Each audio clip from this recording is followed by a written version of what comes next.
दोस्तों साथियों अस्सलाम वालेकुम। 8 फरवरी को लोगों का निकलना और इमरान खान के ऊपर इत्तेमाद का इजहार करना हमारे मुल्क के ताकतवर हलकों के लिए एक पैगाम है कि पाकिस्तानी कौम जी शऊर हो चुकी है। पाकिस्तानी कौम आज़ाद, खुद मुख्तियार और खुददार पाकिस्तान चाहते हैं। तमाम तर पाबंदियों के बावजूद, इंतखाबी निशान भला चीनने के बावजूद, साइफर, तोशाखाना, इद्दत जैसे गलीज और अखलाक से घिरी हुई मुकदमात में सज़ा दिलवाने के बावजूद, चादर चारदीवारी की पामाली करने के बावजूद, इंसानी हुकूक को पामाल करने के बावजूद, इलेक्शन कैंपेन ना चलाने के बावजूद 8 फरवरी को लोगों का निकलना, मेरे ख्याल से कि ये एक पैगाम है, उन तमाम कुव्वतों को एक पैगाम है जो 75 साल से अपने फैसले हमारे ऊपर मुसल्लत करते हैं। और हमारे उन कुव्वतों को सोचना पड़ेगा। अगर अवामी मैंडेट को चोरी किया जाएगा, अवामी मैंडेट पर डाका डाला जाएगा और अवाम की राय को तस्लीम नहीं किया जाएगा, तो ये सोचना छोड़ दे हमारे ताकतवर हल्के के इस मुल्क में इस्तेकाम आ जाएगा। अगर वो अपनी हरकतों से बाज ना आए और माजी से सबक ना सीखा, तो यकीनन ये मुल्क अनारकी और इंतशार की तरफ बढ़ेगा।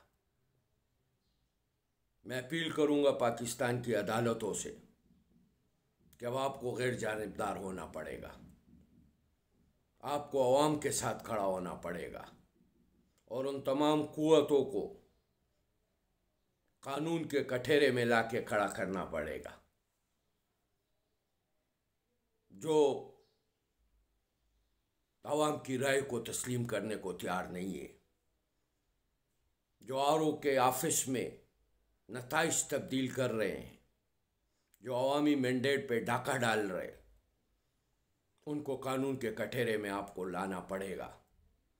अवाम की उम्मीदें इसके बावजूद कि अदालतें जानिबदार है, अदालतों के फैसले जानिबदार है, उसके बावजूद अगर उम्मीद की किरण है तो वो पाकिस्तान की अदालतें हैं।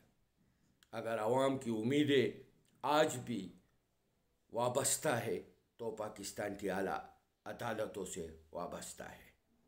अब अदालतों को खड़ा होना पड़ेगा, अदालतों को गैर जानिबदार फैसले करने पड़ेंगे, अदालतों को कानून और इंसाफ के साथ खड़ा होना पड़ेगा, नज़रिया ज़रूरत के तहत फैसले छोड़ने पड़ेंगे और हकीकी मानों में इंसाफ और कानून पर मबनी फैसले करने पड़ेंगे। और उन तमाम लोगों को, उन तमाम कुव्वतों को, चाहे उसका ताल्लुक़ किसी भी इदारे से हो और वो अवामी राय को तस्लीम करने को तैयार नहीं है, तो उनको कानून के कटहरे में ला के खड़ा करना पड़ेगा। वरना यकीनन बैसियत एक सियासी वर्कर मैं ये समझता हूँ कि इस मुल्क में न सियासी इस्तेकाम आ सकता है, न माशी इस्तेकाम आ सकता है। और अगर किसी ने सोचा है कि ये सब कुछ होने के बावजूद, लोगों का निकलने के बावजूद, लोगों का इस निज़ाम पर अदम एतमाद करने के बावजूद अगर कोई ये सोच रहा है कि हम ज़बरदस्ती अपने फ़ैसले मुसल्लत करा लेंगे इस कौम के ऊपर, तो उनकी भूल है। यकीनन उनको ये बात समझ में आनी चाहिए और अवामी राय को तस्लीम करना चाहिए और गैर जानिबदार होना चाहिए और अवामी फ़ैसलों को और अवामी राय को तस्लीम करना पड़ेगा। दोस्तों और साथियों, यकीनन पाकिस्तान एक मुश्किल दौर से गुज़र रहा है, मुश्किल हालात से गुज़र रहा है और मुश्किल हालात में इस मुल्क को डालने वाले हमारे ताकतवर हल्के हैं जो 75 साल से हमारे ऊपर अपने फ़ैसले मुसल्लत करते हैं। सोचना पड़ेगा और एक कदम नहीं 10 कदम पीछे हटना पड़ेगा, वरना बहुत बड़ा नुकसान हम उठा लेंगे और ये वक्त हमारे हाथ से निकल जाएगा और नफ़रतें और बढ़ेगी इदारों के बीच में और अवाम के बीच में। खुदा के वास्ते, खुदा के वास्ते अपनी अना छोड़ दे और पाकिस्तान का सोचे। बहुत शुक्रिया।